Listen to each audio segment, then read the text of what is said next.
रोज एक नई कहानी देखने के लिए चैनल को सब्सक्राइब करें और बेल आइकन दबाना ना भूलें। मोहित और सनीता हरियाणा के एक छोटे से गांव में रहते थे। मोहित के पिता का काफी पहले ही एक कार एक्सीडेंट में देहांत हो गया था, जिसके बाद से सनीता ही मोहित की देखभाल करती थी। अब मोहित भी काफी बड़ा हो गया था और उसकी ख्वाहिश थी कि वो एक दिन विदेश में जाकर पढ़ाई करे, जिसके बाद वो अपनी माँ के ऊपर किसी भी तरह का बोझ नहीं बनना चाहता था। इसीलिए उसने इस बारे में सनीता को कुछ नहीं बताया था। और एक दिन सनीता ने मोहित से बोला, रे छोरे, यो किस तरह मुंह लटका के बैठा हुआ है जैसे किसी छोरी ने धोखा दे दिया हो। अरे माँ, मने धोखा देने वाली छोरी कद पैदा होगी। तो फिर क्या हो गया हमारे लाडले को? माँ कुछ ना होया, बस मैंने पढ़ने वास्ते अमेरिका जाना है। तू फिक्र ना कर छोरे, थारी माँ भी जिंदा है। बता कितने रुपए चाहिए तने? माँ रुपये तो घने चाहिए, लेकिन अपने पे है कौन या? अरे कितने चाहिए नू बता बस। माँ 3 लाख रुपए। जे बात पहले बताई होती मेरे ते। जा देख अलमारी में रखे हैं, निकाल ले जाके। मोहित जाके अलमारी में से पैसे निकाल लेता है और वीजा पासपोर्ट बनवाने के लिए अमेरिकन एम्बेसी जाता है और कुछ ही दिनों में उसका पासपोर्ट बन जाता है। और एक दिन मोहित अमेरिका जाने के लिए घर से निकल के सनीता के पैर छूकर बोलता है, माँ आशीर्वाद दे दे मन्ने। अरे हम दोनों का हाथ तो तबते है जिस दिन तू पैदा हो गया था। मन लगा के पढ़िए, कदे किसी छोरी चारी के चक्कर में ना फंसिए। माँ तने तो बेराइस है, मैंने कदे किसी की छोरी ना छेड़ी और मैं तो दूर ही रहा करूँ इन छोरी छारी के चक्कर से। ठीक है छोरे, ध्यान रखिए अपना, अमेरिका जाके बिगड़ ना जाइए। टाइम से रोटी पानी कर लिए और सुन, टाइम टाइम ते फोन भी कर लिए मने। ठीक से माँ, मैं जा रहा हूँ, तू भी ध्यान रखिए अपना। ऐसा कहकर मोहित घर से चला जाता है। आज वो पहली बार घर से इतनी दूर जा रहा था। उसे काफी अजीब भी लग रहा था। अगले दिन वो अमेरिका पहुंच जाता है। जब वो अपने कॉलेज जाता है तब उसकी मुलाकात मारिया से होती है और मारिया मोहित को बोलती है, हे माँ मारिया, और आप कहाँ से हैं? हेलो मारिया, मैं मोहित चौधरी हूँ, भारत से। आपको हिंदी भी आती है? ओ भारत, यू मीन इंडिया। हाँ, मैं इंटरनेट से सीखती हूँ क्योंकि मुझे हिंदी भाषा और भारतीय लोग बहुत पसंद हैं। एक्चुअली मैं अमेरिका में नया हूँ, तो क्या आप मेरी मदद कर सकती हैं? मुझे एक अच्छा सा सस्ता सा रूम ढूंढने में। हाँ जरूर, अतिथि देवो भव। मैंने इंडियन कल्चर से सीखा है। अगर तुम्हें कोई प्रॉब्लम ना हो तो तुम मेरे साथ फ्लैट शेयर कर सकते हो। जी आपका बहुत बहुत शुक्रिया। ऐसा कहकर मारिया मोहित को अपने साथ फ्लैट पर ले जाती है। फिर उसे अपने आसपास की कई सारी जगह घुमाती है और उसे रेस्टोरेंट में खाना खिलाती है। वो दोनों एक साथ कई सारा समय गुजारते हैं।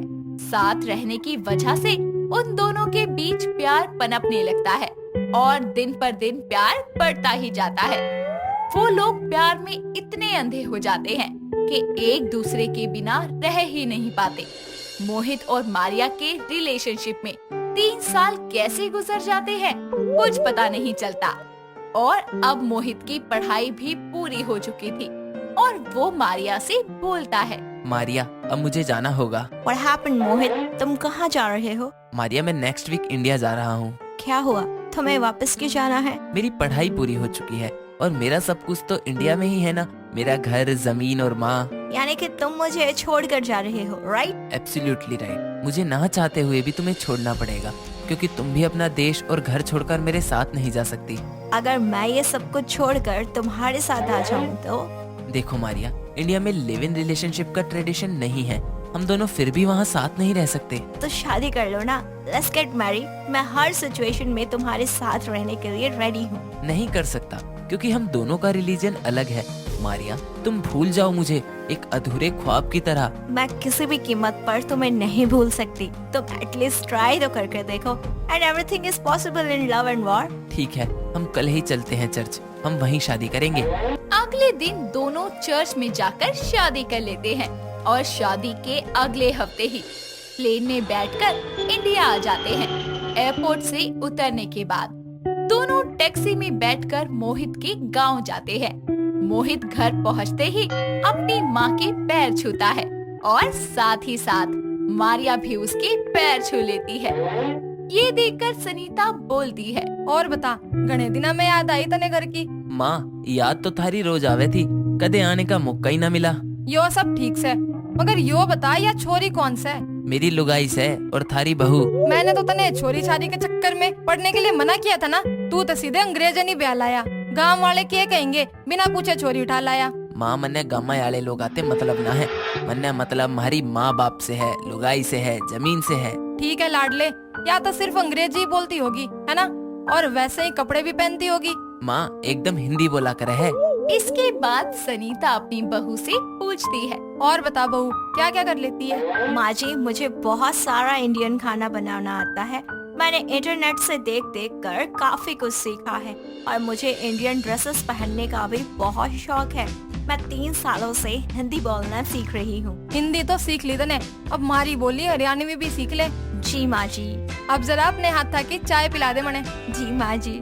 थोड़ी ही देर में मारिया ब्लैक कॉफी बना के लाती है। कॉफी पीने के बाद सनीता मारिया को बोलती है। अरे छोरी, यो क्या बना दिया? ना चीनी ना दूध, बस काला काला कड़वा कड़वा लागे से। माँ जी, ये ब्लैक कॉफी है, इसे ऐसे ही बनाते हैं, मुझे चाय बनाना नहीं आता। अरे बताना तो चाहिए था ना तने, सारे मुंह का स्वाद बिगाड़ दिया हमारा। तू एक काम कर, कपड़े धो जाके। माँ जी, वॉशिंग मशीन कहाँ है? मैं कपड़े कैसे धोऊं? हमारे गांव में छोरियां हाथों से कपड़े धोए है, तो आता क्या तने? ना तू कपड़े धोवे है ना खाना बनावे है, तो करे क्या थी अमेरिका में? माँ जी, वहाँ पर मैं पढ़ाई करती थी और फ्रीलांसिंग और मॉडलिंग। इतनी उम्र में तो गांव के ब्याह करा दे छोरी के। और ये होता क्या है मॉडलिंग? माँ जी, मैं कमर्शियल फोटोशूट करवाती थी। और आजकल की छोरियों ने काम किया है, बस सारा दिन मोबाइल के आगे बैठ के फोटो खिंचाने के अलावा अरे टेरे मुंह बनाया करे है। चल, मैं शौचालय जा रही हूँ, मेरे लिए पानी रखवा दे अंदर। मारिया शौचालय में पानी की जगह टॉयलेट पेपर रख देती है और कुछ देर बाद टॉयलेट के अंदर से सनीता चिल्लाती है। तूने पानी ना रखवाया यहाँ पे? माँ जी, टॉयलेट पेपर रखा तो हुआ है, अमेरिका में तो सब उसी से साफ करते थे, आप भी उसी से कर लीजिए। मारिया की बात सुनकर सनीता को काफी गुस्सा आया। वो जैसे तैसे साफ करके शौचालय से निकलती है और उसे खूब खरी खोटी सुनाती है। ऐसे ही मारिया को मोहित के घर में रहते हुए 1 महीना बीत जाता है। वो कभी इंडिया में नहीं रही थी, इसीलिए उसे मशीनों के बिना घर के काम करना, जैसे खाना बनाना, कपड़े धोने वगैरह में खूब दिक्कत आ रही थी। इसीलिए सारा काम सनीता खुद ही किया करती थी। एक दिन सनीता की तबीयत काफी खराब हो जाती है। तब गांव में कोई हॉस्पिटल ना होने की वजह से मारिया ही सनीता का इलाज करती है और कुछ ही दिनों में वो बिल्कुल ठीक हो जाती है। मैंने माफ कर दे बहू, मैंने तेरे को खूब खरी खोटी सुनाई, काफी भला बुरा कहा। It's okay, माँ जी। अब सनीता और मोहित अपनी विदेशी बहू मारिया के साथ खुशी खुशी रहने लगते हैं। मिष्टी एक बहुत ही अच्छे स्वभाव की लड़की थी। उसे बाहर का खाना खाने का काफी शौक था, जिसके चलते उसके चेहरे पर काफी सारे पिंपल्स हो गए थे और साथ ही लोग उसे काफी रोका टोका भी करते थे। उसकी माता मीनाक्षी और पिता कमल अपनी बेटी की शादी को लेकर काफी परेशान रहा करते थे। ऐसे ही एक सुबह जब वो कॉलेज जा रही होती है, उसके माता पिता उसे रोककर कहते हैं, अरे मिष्टी, जरा रुको। क्या है माँ, जल्दी बोलिए ना। देख बेटा, तू ना अपना जरा ये बाहर का खाना पीना बंद कर दे। देख, इन सब का तेरे चेहरे पर कितना बुरा असर हो रहा है। ये भरमार निकल आई है पिंपलों के तेरे चेहरे पर। अब तेरी शादी की उम्र हो गई है, समझी? माँ, आप भी ना। अरे मुझे जैसे रहना है, जो भी खाना है, मेरी मर्जी होगी ना। ये शादी कहाँ से आ गई बीच में? ये बात बोलकर वो अपने कॉलेज के लिए निकल जाती है। समय बीतता जाता है। मिष्टी की कॉलेज की पढ़ाई पूरी हो जाती है और उसकी माँ उसकी शादी के पीछे ही पड़ जाती है। ऐसे ही एक दिन उसके लिए राहुल नाम के लड़के का रिश्ता आता है, जो अपनी माँ कामिनी के साथ उसे देखने आता है। मिष्टी के माता पिता उन लोगों का स्वागत करते हैं। आइए आइए बहन जी, कैसी हैं आप? जी बस बढ़िया। खैर छोड़िए ये सब, आप जरा अपनी बिटिया को तो बुलाइए, तनिक रिश्ते की बात करें उससे। तभी मिष्टी किचन से ट्रे में चाय नाश्ता ले आती है और कामिनी उसके चेहरे पर पिंपल्स देखकर बुरा सा मुंह बना लेती है। जी ये देखिए, मेरे दिल का टुकड़ा, मेरी मिष्टी। जी देखिए, बुरा तो मैं बोलती नहीं, पर आपकी बेटी के चेहरे पे जरूरत से ज्यादा दाने हैं। अब चेहरा साफ नहीं है तो क्या करें, दहेज से काम चला लेना, बाकी जो आपको अच्छा लगे। मिष्टी के माता पिता अपनी बेटी की खुशी के चलते दहेज के लिए हाँ कर देते हैं और मिष्टी और राहुल का रिश्ता पक्का हो जाता है। कुछ ही दिनों बाद मिष्टी की राहुल से बड़ी धूमधाम से शादी हो जाती है। शादी के बाद मिष्टी की सास के तेवर एकदम से बदल जाते हैं। वो रोज उसे छोटी छोटी बातों पर सुनाती, वहीं उसका पति राहुल भी उसे बिल्कुल अपने नजदीक नहीं आने देता था। ऐसे ही एक दिन, अरे ओ बहू, कहाँ मर गई? हाँ जी माँ जी, कहिए। अरे काम चोर, इतनी देर हो गई, सुबह का नाश्ता नहीं बना अब तक। अरे मेरे बेटे को ऑफिस जाना है, क्या वो भूखे पेट जाएगा? नहीं नहीं माँ जी, आप चिंता मत कीजिए, मैं अभी बना देती हूँ कुछ। तभी राहुल वहाँ तैयार होकर आ जाता है और ऑफिस के लिए निकलने लगता है। माँ मैं ऑफिस जा रहा हूँ। लेकिन बेटा नाश्ता तो करते जा। नहीं माँ, मैं लेट हो रहा हूँ, ऑफिस में कुछ खा लूँगा, ठीक है, बाय। सुनिए सुनिए, रुकिए ना, 2 मिनट रुकिए, बस मैं जल्दी से मैगी बना के ले आती हूँ। इतना कहकर राहुल वहाँ से चला जाता है और अपने बेटी को इस तरह भूखा प्यासा जाता देख कामिनी गुस्से से तिलमिला जाती है। अरे ओ नालायक, देख तेरी वजह से मेरा बेटा भूखे पेट ऑफिस चला गया। मिष्टी रोते हुए अपने कमरे में चली जाती है। समय बीतता जाता है। उसकी सास उसे ताने देना कम ही नहीं करती, जिससे वो बहुत ही दुखी और परेशान रहने लगती है। एक दिन उनके घर पर कामिनी की कुछ दोस्त आती हैं और मिष्टी उनका स्वागत करती है कि तभी वहाँ कामिनी आ जाती है।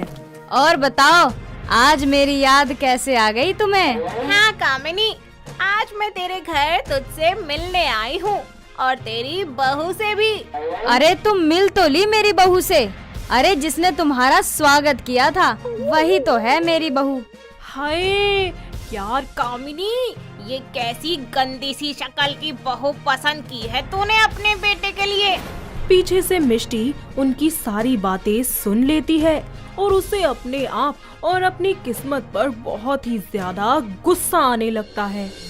वो जब भी अपने पिंपल वाले फेस को शीशे में देखती तो उसे खुद पर बहुत ही ज्यादा गुस्सा आता। ऐसे ही एक दिन वो रसोई में खाना बना रही होती है, तभी उसकी सास वहाँ आकर कहती है, बहू, अरे ओ बहू, अरे क्या बना रही है? माँ जी, बूंदी का रायता बना रही हूँ, मुझे बहुत पसंद है। अरे बहू, बूंदी तो तेरे चेहरे पे भी है इतनी सारी। तू एक काम कर, इस पे दही लगा और चाट ले। ये क्या मजाक कर रही है माँ जी आप? अगर किसी के फेस पे पिंपल है तो इसका मतलब ये नहीं कि आप उसका मजाक ही बनाती रहे। अरे तो क्या हुआ, किसी पड़ोस वाले का मजाक थोड़ी बना रहे हैं। अरे अपने बहू का मजाक बना रहे हैं हम तो। माँ जी, मेरे पास है ना आपकी फालतू की बातों के लिए बिल्कुल टाइम नहीं है, हटिए आगे से। हाँ हाँ, सबसे ज्यादा काम तो तुझे ही है, मेरी मिस वर्ल्ड। शाम को जब राहुल ऑफिस से घर आता है तो मिष्टी उसे सारी बात बताती है। राहुल जी, अब प्लीज मम्मी जी को बोलिए ना कि वो मेरे चेहरे का मजाक न बनाए, वरना ना मैं ये घर छोड़ के चली जाऊंगी। अरे तो चली जाओ ना, दोस्त किसे दिखा रही हो? यानी मम्मी जी की तरह आपको भी कोई फर्क नहीं पड़ता मेरे होने ना होने से? जरा भी नहीं पड़ता। अरे वो तो बस माँ के कहने पर शादी कर ली, पता नहीं उनको भी तुम्हारे अंदर क्या अच्छा लगा। शक्ल देखिए अपनी, इतने पिंपल हैं, देखकर कोई भी इरिटेट हो जाए। बस कीजिए, शर्म नहीं आती आपको अपनी पत्नी को ऐसे बोलते हुए? तुम्हें नहीं आती अपने पति को ऐसे इरिटेट करते हुए? अरे सबकी चाहत होती है मेरी पत्नी ऐसी हो वैसी हो, और तुम तो कैसी भी नहीं हो। वक्त बीतता जाता है और दिन पर दिन मिष्टी का अपने ससुराल में रहना और भी ज्यादा मुश्किल होता है। और अपने ऊपर होते हुए इन बुरे सलूक को देखकर वो बहुत ही ज्यादा परेशान हो जाती है और एक दिन अपना ससुराल छोड़कर चली जाती है। साथ ही अपनी नई पहचान बनाने की तैयारी करना शुरू कर देती है। वो इस बार अपने मायके भी नहीं लौटती और सबसे पहले वो सीधे एक स्किन डॉक्टर से मिलकर अपने स्किन का टेस्ट करवाती है और डॉक्टर के बताए हुए टाइम टेबल के अकॉर्डिंग अपनी स्किन का ख्याल रखती है, जैसे कि टाइम पर फेस वॉश करना, फेस पर पैक लगाना। थोड़े ही समय बाद मिष्टी का चेहरा चांद सा चमकने लगता है। वक्त बीतता जाता है और मिष्टी मॉडलिंग की दुनिया में कदम रखती है और उसकी खूबसूरती और चेहरे को देखकर सभी लोग उसके दीवाने हो जाते हैं। हर मैगजीन, न्यूज़पेपर में बस मिष्टी की ही फोटो होती है। तो वहीं राहुल और कामिनी को भी उसकी सफलता को देखकर अपनी गलती का एहसास होता है और वो उससे माफी मांगने के लिए उसके पास जाते हैं। मिष्टी मुझे माफ कर दो यार, मैंने तुम्हारे साथ बहुत गलत किया, प्लीज। हाँ बहू, मुझे माफ कर दे, मैंने तेरे साथ बहुत बुरा सलूक किया है बहू। क्या कहा आपने? माफ कर दूं? अरे मैं पूछती हूँ कि मेरी गलती ही क्या थी? आपने हर वक्त, हर समय, हर मिनट मुझे मेरे पिंपल्स के चलते इतने ताने सुनाए, इतना भला बुरा कहा। अरे मेरी जगह कोई और होता ना तो जहर खा के मर जाता कब का। और अब आपको मेरी माफी चाहिए? माफी तो मैं आपको कभी नहीं दूंगी, पर हाँ एक चीज है जो जरूर दूंगी, ये लो। अरे यह तो डिवोर्स पेपर है। नहीं मिष्टी, तुम मेरे साथ ऐसा नहीं कर सकती। मैंने अपने साइन कर दिए हैं और कृपया करके ना आप भी कर देना। मिष्टी अपने ऊपर हुए जुल्मों को नहीं भुला पाती और उन दोनों को माफ करना तो उसके लिए बहुत ही ज्यादा मुश्किल होता है। इसीलिए वो उन्हें माफी नहीं देती और वहाँ से चली जाती है। वक्त के साथ साथ वो अपनी जिंदगी में और भी ज्यादा तरक्की करती है। तो वहीं राहुल और कामिनी जिंदगी भर पछतावे की आग में जलते रहते हैं। साथ ही हमारी मिष्टी अपनी जिंदगी खुशी खुशी बिताती है। तो दोस्तों, कैसी लगी आपको हमारी ये पिंपल वाली बहू? क्या आपके घर के आसपास भी है कोई ऐसा जिसके चेहरे पर इसी तरीके से पिंपल्स हो? तो उसे ये वीडियो दिखाइए और हमें कमेंट करके बताइए। दोस्तों, अगर आपको ये कहानी पसंद आई तो इसे लाइक करें, शेयर करें और कमेंट करके बताएं कि कहानी में आपको सबसे अच्छा क्या लगा।